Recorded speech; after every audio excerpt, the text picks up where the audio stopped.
नमस्कार प्रिय छात्रों, आप सबका मैं स्वागत करता हूँ अपने YouTube चैनल पर CBN एकेडमी पर।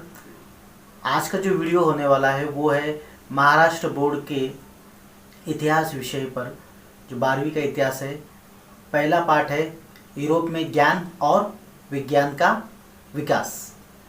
इसी के बारे में, इस पार्ट के बारे में एक वीडियो ऑलरेडी हमने बनाया है, जो अभी आप देख सकते हैं, डिस्क्रिप्शन में आ जाएगा, आपको वो वीडियो जाकर आप वहाँ पर देख सकते। तो बगैर समय ज़ाया किए हम लोग तुरंत आज की इस वीडियो को शुरू करते हैं। तो चलिए शुरू करते हैं।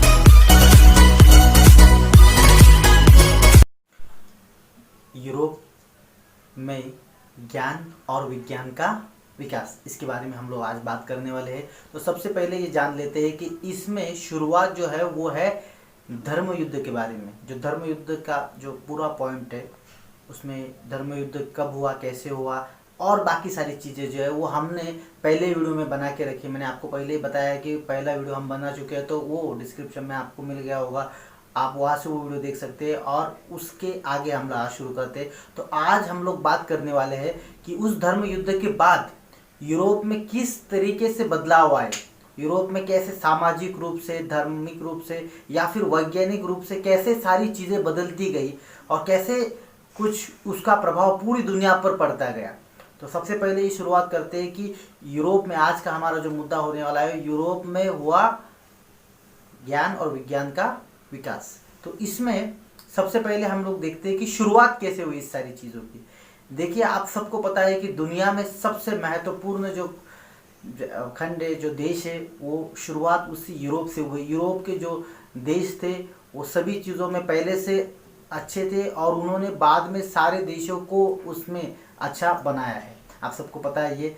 तो इसकी शुरुआत जो हुई, आपको पता है, धर्म युद्ध जो था वो 1296 में, मतलब तकरीबन 13वीं शताब्दी में ख़त्म हो गया था। और वहीं से जैसे ही धर्म युद्धों की समाप्ति हुई, वहीं से 13वीं शताब्दी से शुरुआत हुई वैज्ञानिक और ज्ञान के विकास की।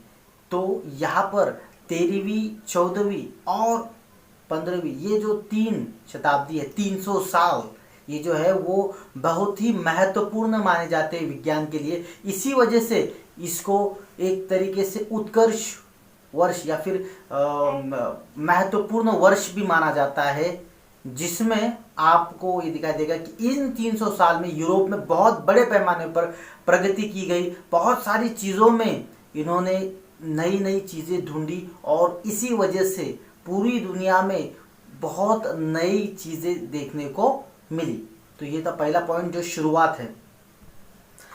तो पहले पॉइंट में हमने देखा कि कैसे धर्म युद्ध के बाद विज्ञान में सारी चीज़ें बदली।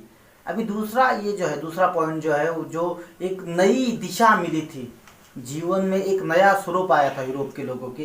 देखिए, आपको ये बता दूं कि शुरुआत में ये होता था कि लोग जो थे वो धर्म के पीछे जाते थे। धर्म ज़्यादा महत्वपूर्ण था, लोगों के जीवन का केंद्र बिंदु बन चुका था धर्म।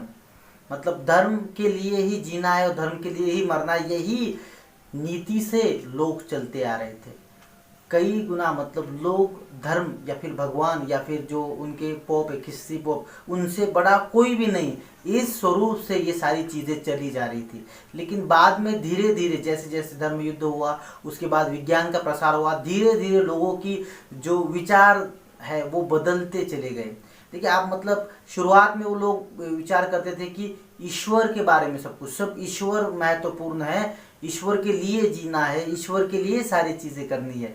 लेकिन धीरे धीरे इसमें बदलाव आने लगे, लोग अपने बारे में सोचने लगे। जैसे ही विज्ञान का प्रसार हुआ, लोगों का ध्यान, कहीं ना कहीं श्रद्धा भगवान से कम होकर अपने ऊपर आने लगी। मतलब इसके बाद कहीं ना कहीं लोग मानवता के बारे में, मानव के बारे में, खुद के बारे में सोचने लगे। लोगों को ये लगने लगा भगवान से ज़्यादा महत्वपूर्ण है मानव, वो खुद, और हम अपने जैसे जो लोग हैं उनकी बात कर रहे हैं, उनके लिए।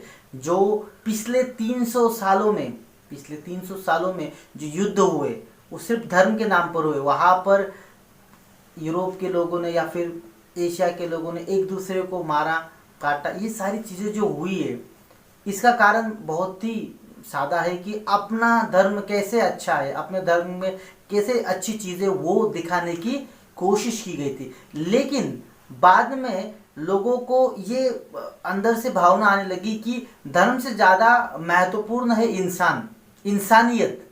तो इसी काल में, यही 200-300 साल में इनको ये समझ में आ गया कि इंसानियत ज़्यादा ज़रूरी है। इसी वजह से एक नया नज़रिया मिला इनको, जीवन जीने का एक नया नज़रिया मिला, जिसमें भगवान तो थे, भगवान को अपनी मतलब भगवान महत्वपूर्ण थे ही, लेकिन कहीं ना कहीं भगवान के बराबर मानवता भी थी, इंसानियत भी उतनी ही महत्वपूर्ण हो गई थी। कि ऐसा ना हो कि भगवान के लिए, भगवान के नाम से सिर्फ हम लोगों को मारते फिरे या फिर अपने धर्म के लिए सारी चीज़ें करते फिरे, ये लोगों ने सोचना बंद कर दिया था। अभी लोग शायद ऐसा कह सकते हैं कि लोग अपने दिल से कम और दिमाग से ज़्यादा सोचते थे कि प्रायोगिक रूप से, प्रैक्टिकली हम लोग जो बोलते हैं नॉर्मली, कि प्रैक्टिकली क्या सही है और क्या गलत है, लोगों को ये समझ में आने लगा था। इसी वजह से ये दूसरा जो पॉइंट है वो कुछ इस तरीके से है कि जीवन की एक नई दिशा इनको मिली थी। ये दूसरा पॉइंट यहाँ पर खत्म होता है।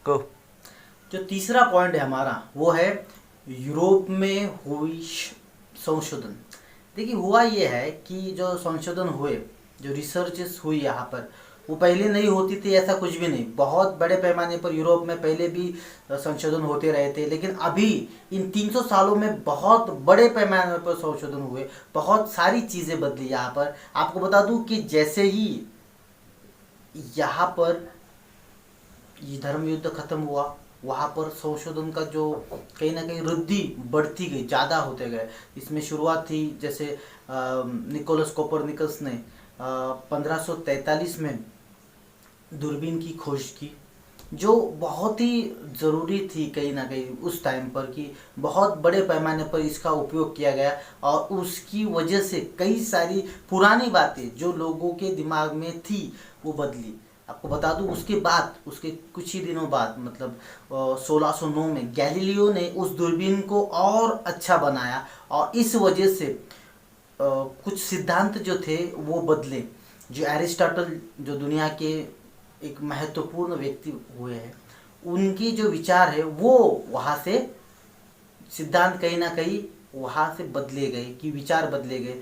तो गैलीलियो ने यहाँ पर कई सारी चीज़ें की। गैलीलियो ने जब दूरबीन को अच्छा बनाया, उसका सबसे ज़्यादा उपयोग किया गया कि पृथ्वी से बाहर के जो दूसरी जगहें हैं, जैसे चांद है या फिर मंगल है या फिर दूसरी जगह है जो है, वो किस तरीके से, कुछ प्लैनेट कैसे है, उसके बारे में समझने की कोशिश यहाँ से की गई। अगर हम लोग पृथ्वी के बारे में बात करें, अगर हम लोग हमारी बात करें, तो हमारे ऊपर इसका क्या परिणाम हुआ, तो आपको बता दूं जैसे ही ये धर्म युद्ध खत्म हुए तो तुर्कस्तान द्वारा, तुर्की लोगों द्वारा क्या हुआ कि कॉन्स्टेंटिनोपल नाम का एक जगह है जहाँ से होकर यूरोप के लोग भारत और एशियाई राष्ट्रों में आते थे। जैसे ही वो जगह तुर्की लोगों ने जीत ली, उसके बाद उन्होंने क्या किया, वो रास्ता बंद कर दिया। जैसे ये रास्ता बंद हो गया, कहीं ना कहीं यूरोप और एशिया के जो व्यापार था वो कहीं ना कहीं बंद हो गया। तो ये व्यापार चालू करने के लिए जल्द से जल्द उनको नया रास्ता ढूंढना जरूरी था और ज़मीन से अभी वो रास्ता ढूंढना नामुमकिन था। तो उन्होंने सोचा कि हम लोग पानी से होकर जाएंगे, और आपने देखा होगा कि पानी पर कई सारे लोगों ने कोशिश की। कोलंबस है, उसमें वास्को द गामा है, इन लोगों के प्रयास की वजह से भारत में वो लोग आ पाए या फिर बाकी सारी चीज़ें हुई। लेकिन और सारी जगहें जो विकसित हुई, और सारी चीज़ें बदली, और यहाँ की जो चीज़ें, मतलब एशिया की जो चीज़ें वो यूरोप में, और यूरोप की जो चीज़ें यहाँ पर आ पाई, या फिर पूरे दुनिया में ये सारी चीज़ें बढ़ पाई या फिर जा पाई, इसका कारण था ये संशोधन। कहीं ना कहीं दूरबीन जैसी चीज़ जिससे कई कई दूर तक, पानी से दूर तक, मतलब भूभागों को देखा गया, वहाँ से समझा गया और वहाँ से सारी चीज़ें बदलती गई। तो यही हम लोग कह सकते हैं कि गैलीलियो की जो खोज थी वो बहुत ही महत्वपूर्ण थी, जिसमें कई तरीके से, कई एरिस्टोटल जो जिनके जो कई सारे सिद्धांत थे उसको बदला गया। तो हम लोग ये अभी संशोधन में हुआ जो इनके अलावा भी कई सारे संशोधन हुए, लेकिन ये बहुत ज़रूरी है, बहुत इंपॉर्टेंट संशोधन थे। तो अभी हम लोग आगे गैलीलियो के बारे में कुछ चीज़ें समझेंगे कि गैलीलियो क्या है और कैसे है, ठीक है। तो इसके बाद हम लोग बात करेंगे गैलीलियो के बारे में। देखिए, गैलीलियो के बारे में जानने की ज़रूरत क्यों है। तो हमने देखा अभी तक कि यूरोप में जो प्रबोधन हुआ या फिर विज्ञान का विकास हुआ, आपको बता दूं कि दुनिया भर में जो भी सारी चीज़ें हुई, मतलब दुनिया के बारे में लोग, बहुत सारे लोग आए, प्रवासी आए, दुनिया में घूमे या फिर व्यापार बढ़ा, या फिर हमें जो मिली सौर मंडल की जानकारी, इसमें कई गुना मतलब गैलीलियो का बहुत महत्वपूर्ण हिस्सा है। तो इस वजह से गैलीलियो के बारे में बात करना बहुत ज़रूरी है। देखिए, हुआ ये कि मतलब गैलीलियो का जो जन्म है वो हुआ था 1564 में, और उनकी मृत्यु जो हुई थी वो 1642 में हुई थी। एक व्यक्ति ऐसा था जिन्होंने ऐसी बहुत खोजें की जिसकी वजह से इनका नाम अजरामर हो गया।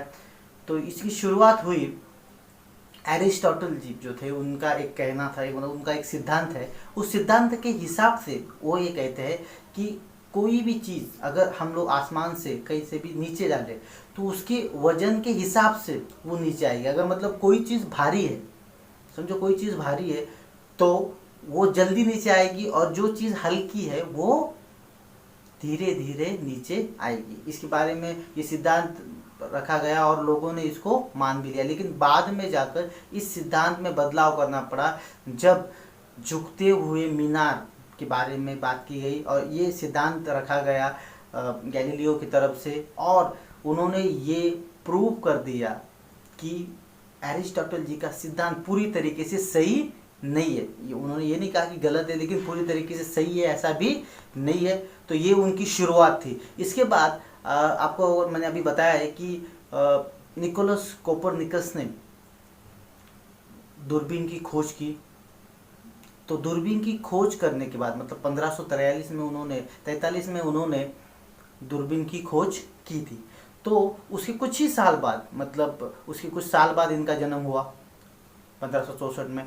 उसके कुछ दिन बाद मतलब 1609 में इन्होंने उस दूरबीन को एक नए ढंग से बनाया, नई चीज़ें उसमें ऐड कर दी। इसी की वजह से मतलब ये जो चीज़ें उन्होंने की, इसी वजह से उन्हें उस वक्त भी विज्ञान का जनक माना जाता था। वो बहुत महान व्यक्ति थे। तो इन्होंने जब दूरबीन की खोज की तो एक और जो सिद्धांत है एरिस्टोटल जी का, वो भी उन्होंने सिद्धांत में बदलाव करने पर मजबूर कर दिया सबको।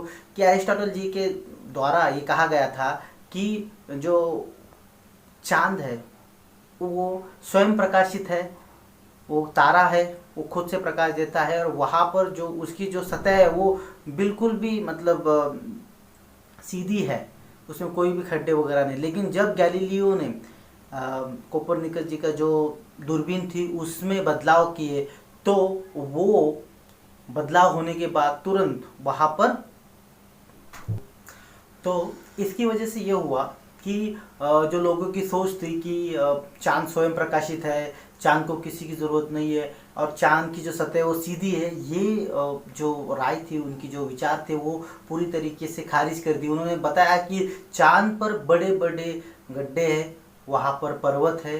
तो जैसे सतह, हमारी सतह जो है ज़मीन, जो पृथ्वी की ज़मीन है, वैसे ही कुछ सतह चांद पर भी है। और सबसे ज़रूरी ये है कि चांद जो है वो स्वयं प्रकाशित नहीं है, उस पर जो प्रकाश है वो परावर्तित प्रकाश है। जो प्रकाश सूरज से चांद पर पड़ता है वही पृथ्वी की तरफ आता है। इस वजह से हमें चांद चमकता हुआ दिखाई देता है। इसका बिल्कुल मतलब ये नहीं कि चांद स्वयं प्रकाशित है। इसके बाद उन्होंने और एक चीज़ उनकी दूरबीन की वजह से पता चली कि इससे पहले ये बताया जाता था कि चांद है जो पृथ्वी के अगर परिक्रमा करता है, सबको पता था, उस वो चीज़ बताई गई थी। लेकिन कहना ये था, पुराने जो वैज्ञानिक थे उनका कहना ये था कि पृथ्वी की सूरज भी जो है वो पृथ्वी की परिक्रमा करता है।